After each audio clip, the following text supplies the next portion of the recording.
Hello guys, কেমন আছেন সবাই?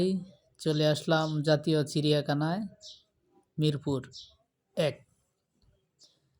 আসলে সারা দিনটা খুব ঘোরাঘুরি করছি। ভাবলাম যে কিছু ভিডিও ধারণ করছি, যেহেতু ভিডিও কোয়ালিটি পিকচারও মোটামুটি ছিল আর কি। তো ভাবলাম আপনাদের সাথে শেয়ার করি। প্রথমে অনেক কিছু দেখছি, কিন্তু উট পাখি ছিল ওই জায়গায়। আরও অনেক কিছুই ছিল, কিন্তু উট পাখির খাঁচার ওইখানে যায় দেখি যে উট পাখিগুলি খুবই সুন্দর, অনেক উঁচা। ক্যামেরাতে বোঝা যাচ্ছে না, অনেকটা উঁচা ছিল কিন্তু উট পাখি। তারপর আস্তে আস্তে চলে আসলাম হোয়াইট টাইগার, সাদা বাঘ। বিশ্বাসযোগ্য না, বাংলাদেশে এই বাঘ প্রায়, বাঘ তো এক জায়গায় হয় সুন্দরবনে এই বাঘ পাওয়া যায় না। এটা মনে হয় বাহির থেকে আনা হয়েছে চিড়িয়াখানায় নতুন। আমি আগের বার যখন গেছিলাম তখন আপনার এরকম হোয়াইট কালার বাঘ ছিল না। সারাটা দিন খুবই ঘোরাঘুরি করছি। শুক্রবারের দিন ছিল, প্রচুর ভিড়। মানুষের ভিড়ে ভিডিও ধারণ করাটাও অসম্ভব হয়ে পড়তেছিল, এরকম অবস্থা। মানে কি বলবো, ভিডিও করব যে ওই রকম এবিলিটিও হারায় ফেলতেছিলাম। আস্তে আস্তে সময়টা যাইতাছে, ভিডিও করতেছি।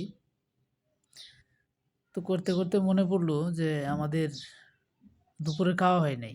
তারপর আমরা কিছু খাবার বানায় নিয়ে গেছিলাম, বসে বসে খাইছি। দেখুন, পরে চলে আসলাম বনের রাজা সিংহ, সিংহর কাছে চলে আসলাম।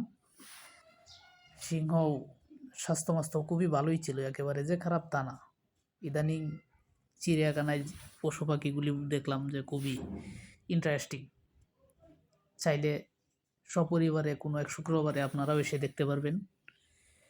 তো আমি মনে করি ভালো একটা দিক, চিড়িয়াখানা গেলে আর একটা জায়গা অবশ্যই যাবেন। আমি যেহেতু পরিবেশ নিয়েই কথা বলি বেশি, ফ্রেশ অক্সিজেন নিতে গেলে গাছ লাগান, পরিবেশ বাঁচান। আমি বলবো জাতীয় উদ্যান চিড়িয়াখানার পাশেই, ওখান থেকে ঘুরে যাবেন।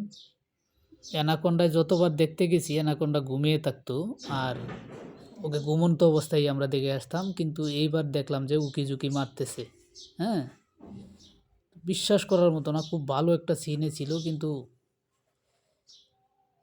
সেরকমভাবে তুলতে পারছি না গেট পাওয়ার জন্য। ধন্যবাদ সবাইকে।